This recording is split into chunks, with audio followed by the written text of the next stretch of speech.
Good morning students. आज हम BA part first के फर्स्ट पेपर राजनीति विज्ञान के मूल आधार में विचारधाराओं में आदर्शवादी विचारधारा या आदर्शवाद का अध्ययन करेंगे।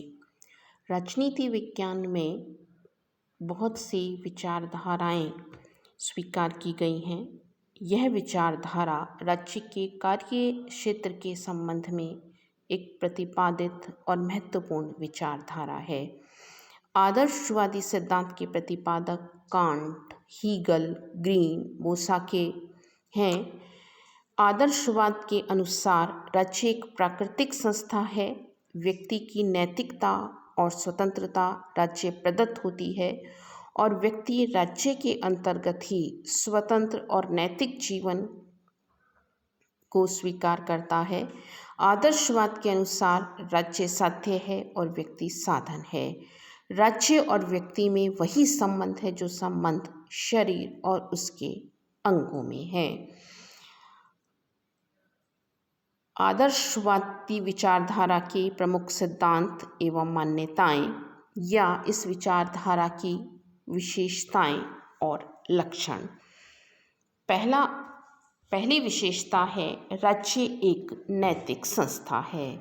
जिस प्रकार परिवार को हम एक नैतिक संस्था मानते हैं और परिवार व्यक्ति को नैतिक बनाता है, उसी प्रकार इस विचारधारा का मानना है कि राज्य भी एक नैतिक संस्था है। राज्य के अधीन रहकर ही मानव अपना विकास कर सकता है, यानी कि व्यक्ति की जो भी प्रगति है वह राज्य में रहकर ही हो सकती है। सेकंड है राज्य साध्य है, साधन नहीं। यह विचारधारा राज्य को एक साध्य मानती है जिसके विकास के लिए व्यक्ति को अपने बलिदान के लिए तत्पर रहना चाहिए।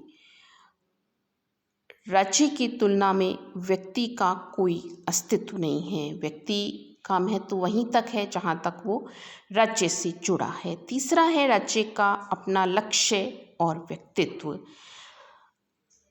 आदर्शवाद का यह मानना है कि राज्य की इच्छा व्यक्ति की व्यक्तिगत सामूहिक इच्छा से अधिक उच्च होती है। राज्य व्यक्तियों का समुदाय मात्र नहीं होता, वरन उसकी सत्ता उच्च होती है। राज्य व्यक्तियों का के से उच्च होता है और राज्य का अपना लक्ष्य और राज्य का अपना व्यक्तित्व होता है। जैसे कि एक फिक्टे का मानना है कि जिस प्रकार एक तैल चित्र तेल कणों का केवल एक समूह नहीं वरन उससे कहीं अधिक है, उसी जिस प्रकार एक पत्थर की मूर्ति संगमरमर के कणों का समूह मात्र नहीं उससे अधिक है, उसी प्रकार मनुष्य घटकों का तथा रक्त धमनियों का समूह मात्र नहीं होकर उससे अधिक है। उसी प्रकार राज्य व्यक्तियों का समूह मात्र नहीं होकर उससे अधिक है, यानी राज्य व्यक्ति से अधिक महत्व रखता है। नेक्स्ट है राज्य सामान्य इच्छा का प्रतिनिधित्व करता है। इस विचारधारा का मानना है कि राज्य लोक कल्याणकारी इच्छा का प्रतिनिधित्व करने वाली स्थिति का नाम है। नेक्स्ट है राज्य बाह्य और आंतरिक दृष्टि से सर्वशक्तिमान है, यानी व्यक्ति का कर्तव्य है कि राज्य के समस्त आदेशों और कानूनों का पालन करे। राज्य सत्ता जिसके हाथ में है वह महत्वपूर्ण है और व्यक्ति का दायित्व है कि राज्य के द्वारा दिए गए सभी आदेशों का व्यक्ति पालन करे। जैसे हीगल कहते हैं, राज्य निरंकुश, सर्वशक्तिमान और त्रुटिहीन है, यानी राज्य कोई गलती नहीं करता, वो निरंकुश है, वह सर्वशक्तिमान है और बाह्य तौर पर भी वह सर्वशक्तिमान है और आंतरिक तौर पर भी वह सर्वशक्तिमान है। राजकीय आदेशों का पालन करना हर व्यक्ति के लिए आवश्यक है। नेक्स्ट है राज्य का आधार बल नहीं इच्छा है। व्यक्ति को राजकीय आदेशों का पालन करना चाहिए। राजकीय आदेशों का पालन करना व्यक्ति के लिए आवश्यक है। और इस संबंध में ग्रीन, जो हम आगे ग्रीन और हीगल के विचार पढ़ेंगे, ग्रीन हम उदार आदर्शवादी के रूप में देखते हैं ग्रीन के विचारों को, और हीगल को हम उग्र आदर्शवादी विचारक के रूप में देखते हैं। ग्रीन का मानना है कि राजकीय आदेशों का पालन भय से नहीं व्यक्ति अपनी इच्छा से करता है। नेक्स्ट है मानव स्वतंत्रता राज्य के आज्ञा पालन में ही निहित है, यानी व्यक्ति की सकारात्मक स्वतंत्रता में आदर्शवाद विश्वास रखता है और व्यक्ति की जो स्वतंत्रता है वह नियंत्रण में ही रहती है। बंधनों के अभाव में स्वतंत्रता नहीं है, बल्कि मानव की स्वतंत्रता तभी तक है जब तक वह राजकीय आदेशों को मानता है।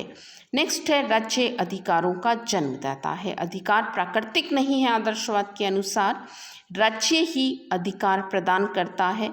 राज्य से पहले और राज्य के बाद अधिकारों का कोई अस्तित्व नहीं है, यानी अगर राज्य है तो व्यक्ति के अधिकार भी सुरक्षित रहेंगे और राज्य नहीं है तो व्यक्ति के अधिकार भी सुरक्षित नहीं रह सकते।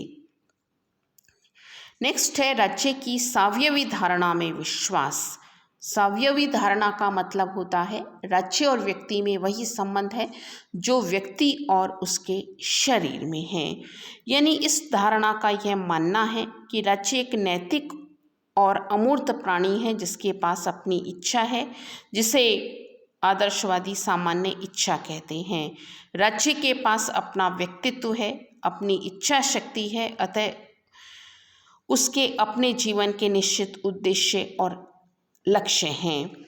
जिस प्रकार कोई भी अंग सदैव शरीर के अधीन होता है, उसी प्रकार व्यक्ति हमेशा राज्य के अधीन होता है। तो यानी राज्य और व्यक्ति में वही संबंध है जो शरीर और उसके अंगों में है।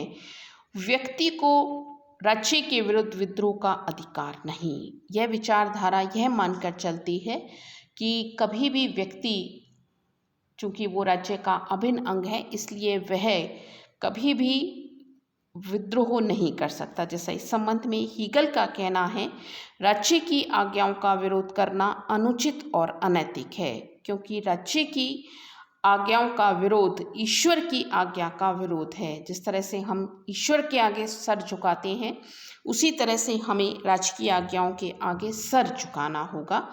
मनुष्य का कर्तव्य है कि राजकीय आज्ञाओं को दैवीय मानकर पूर्णतया उनका पालन करे, यानी जिस तरह से हम ईश्वरीय आदेशों को मानते हैं, ईश्वरीय आदेशों का हम विरोध नहीं करते हैं, उसी प्रकार हमें राजकीय आदेशों का भी विरोध नहीं करना चाहिए।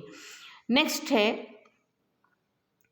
राज्य और समाज में अंतर नहीं। राज्य और समाज में कोई अंतर नहीं करते हैं आदर्शवादी। ये व्यक्तिगत हित और सामाजिक हित को मान्यता देते हैं और उनका मानना है कि राज्य और समाज एक है। नेक्स्ट है दैवीय शक्ति को मान्यता। हीगल जो उग्र आदर्शवादी हैं वो दैवीय शक्ति को मान्यता देते हैं और इस बात को स्वीकार करते हैं कि जो ईश्वरीय सत्ता है या जो ईश्वरीय शक्ति है, उस ईश्वरीय शक्ति के द्वारा ही प्रमुख रूप से राज्य को संचालित किया जाता है और उस ईश्वरीय सत्ता के आधार पर ही यह राज्य है। नेक्स्ट है राज्य वास्तविक स्वतंत्रता प्रदान करता है। राज्य व्यक्ति को वास्तविकता स्वतंत्रता प्रदान करते हैं।